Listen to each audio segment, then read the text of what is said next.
Napoleon defeated the second coalition of nations fighting against France. The Treaty of Amiens, signed between France and Britain, brought about peace that would last just over a year. During the war, France had reformed and annexed many countries, creating regimes friendly to France. The Dutch Republic was turned into a puppet state, the Batavian Republic.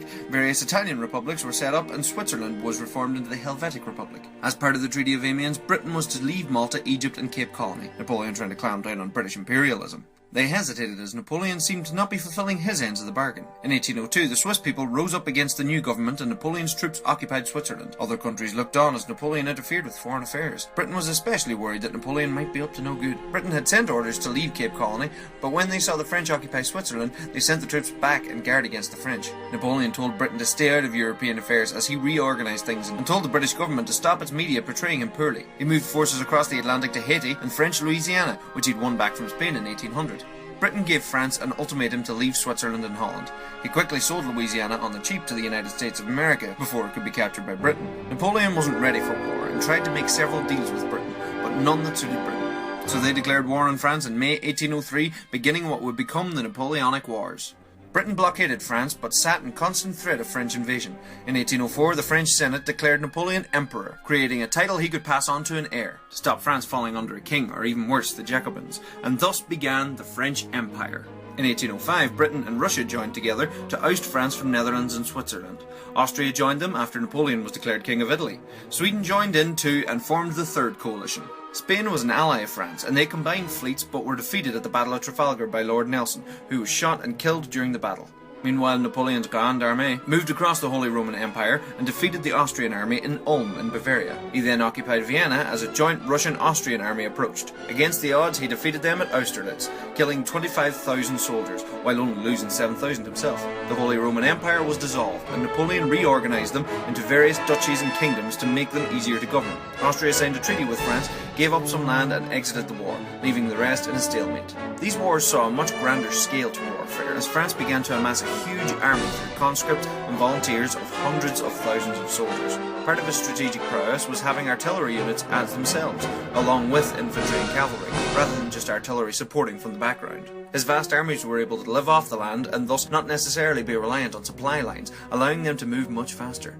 Napoleon believed in high morale for his armies and rewarded those loyal to him.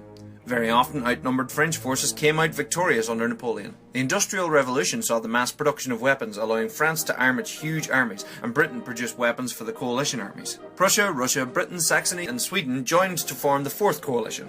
Napoleon swiftly pushed against the Prussians, captured Berlin and headed right along towards the Russian frontier, picking up more soldiers along the way from conquered states. He ultimately defeated Russia at the Battle of Friedland, and established new puppet states across Germany and Poland.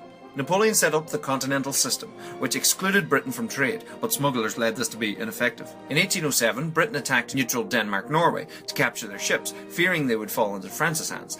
So, naturally, Denmark-Norway joined the war on the side of the French. This attack also turned Russia against Britain, declaring the Anglo-Russian War, in which Britain would support Sweden against Russia fighting over the Continental System in Finland. I know, right?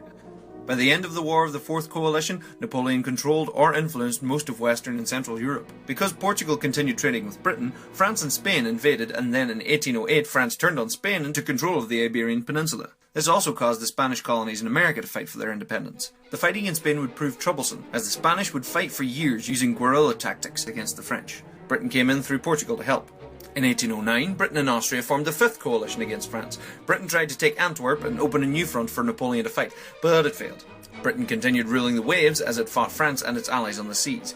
Napoleon travelled to personally retake Madrid, but had to leave to defeat the Austrians. Without him, the French army would ultimately be defeated by the Spanish, Portuguese and British led by Sir Arthur Wellesley, who'd later become the Duke of Wellington. Napoleon rushed into Austria to cross the Danube and suffered his first major tactical defeat at the Battle of Aspern-Essling, but the Austrians couldn't follow it up and Napoleon defeated them at Wagram. Napoleon negotiated harsh terms with Austria in Vienna, ceding loads of lands to other nations. Napoleon narrowly escaped an assassination attempt by a German nationalist. In 1810, Napoleon divorced his wife Josephine and married an Austrian archduchess to secure relations with Austria and hopefully produce an heir. He had already made many of his relatives kings and rulers of his conquered lands. France continued to grow, having annexed the Papal States, Holland and some German states. Because Britain was interfering with American trade and forcing American sailors into their navy, the United States of America declared war on Britain. The War of 1812 went on until 1815 and ultimately amounted to no territory changes, but not before the British captured and burned Washington DC. Napoleon and Russia both wanted a semi-independent Poland they could control. Russia was also failing to comply with the continental system, so Napoleon amassed a massive international army and invaded in 1812. As they pushed in, the Russians retreated, destroying what resources they could so as not to fuel the French army. Napoleon fought the deadliest battle of the Napoleonic Wars, the Battle of Borodino, just outside of Moscow. He captured the ground but failed to destroy the Russian army. He entered an already burning Moscow, hoping for a Russian surrender that would never come, but ultimately saw no victory in sight and decided to retreat. The road back was disastrous for the French army, as they were undersupplied as the Russian winter was setting in, along with Russian attacks. Only 27,000 fit soldiers returned.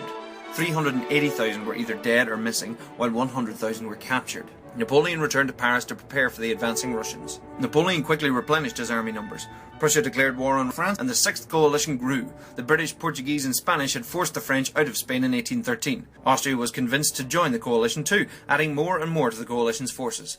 Napoleon initially led a great victory in Dresden, but the coalition forces moved in at Leipzig, and after the huge battle, Napoleon was forced to retreat. He was offered to remain as emperor, but only within France's natural boundaries, losing most of the empire he'd conquered.